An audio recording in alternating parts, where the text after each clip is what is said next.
গায়ে কারাবন্দীদের পোশাক আর পায়ে ডান্ডা বেড়ি পরিয়ে নিউ ইয়র্কের ম্যানহ্যাটন ফেডারেল আদালতে তোলা হয় ভেনেজুয়েলার সদ্য সাবেক প্রেসিডেন্ট নিকোলাস মাদুরোকে। এই আদালতেই 2020 সালে মামলা হয়েছিল তার বিরুদ্ধে। সেই মামলার বাদী মার্কিন বিচার বিভাগ, আর বিবাদী নিকোলাস মাদুরো সহ আরও কয়েকজন। তাদের বিরুদ্ধে অভিযোগ মোট 4টি। এগুলো হলো মাদক সন্ত্রাসবাদের ষড়যন্ত্র, যুক্তরাষ্ট্রে কোকেন আমদানির ষড়যন্ত্র, মেশিনগান ও বিধ্বংসী অস্ত্র রাখার অভিযোগ এবং মেশিনগান ও বিধ্বংসী অস্ত্র রাখার ষড়যন্ত্র। এসব অপরাধের দায়ে মাদুরোকে নিজ বাসভবন থেকে তুলে নিয়ে গেছে যুক্তরাষ্ট্র। 5 জানুয়ারি তাকে আদালতে হাজির করা হয়। কাঠগড়ায় দাঁড়িয়ে মাদুরো বলেন, আমি নিরপরাধ, নিতান্তই একজন ভদ্র মানুষ। আমি এখনও আমার দেশ ভেনেজুয়েলার প্রেসিডেন্ট। আমাকে অবৈধভাবে তুলে আনা হয়েছে।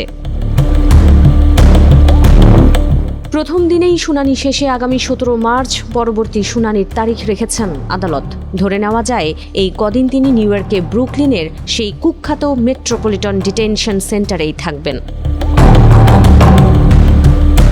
2020 সালের 26 মার্চ ট্রাম্পের প্রথম মেয়াদে মাদুরোর বিরুদ্ধে মামলা হয় ম্যানহ্যাটন ফেডারেল আদালতে। সেই মামলার এজাহারে বলা হয়েছে, গত 25 বছরেরও বেশি সময় ধরে ভেনেজুয়েলার শীর্ষ নেতৃত্ব তাদের ক্ষমতার অপব্যবহার করেছে এবং বৈধ রাষ্ট্রীয় প্রতিষ্ঠানগুলোকে দুর্নীতিগ্রস্ত করে যুক্তরাষ্ট্রে বিপুল পরিমাণ কোকেন পাচারের কাজে ব্যবহার করেছে।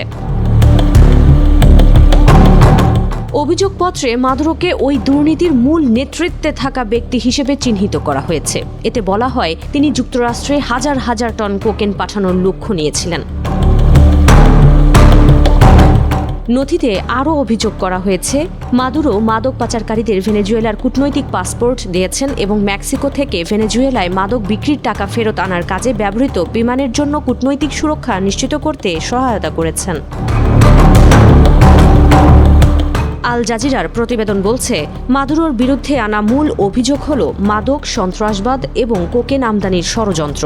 এই অপরাধগুলোর জন্য যুক্তরাষ্ট্রের আইন অনুযায়ী ন্যূনতম 10 বছর এবং সর্বোচ্চ শাস্তি হতে পারে যাবজ্জীবন কারাদণ্ড।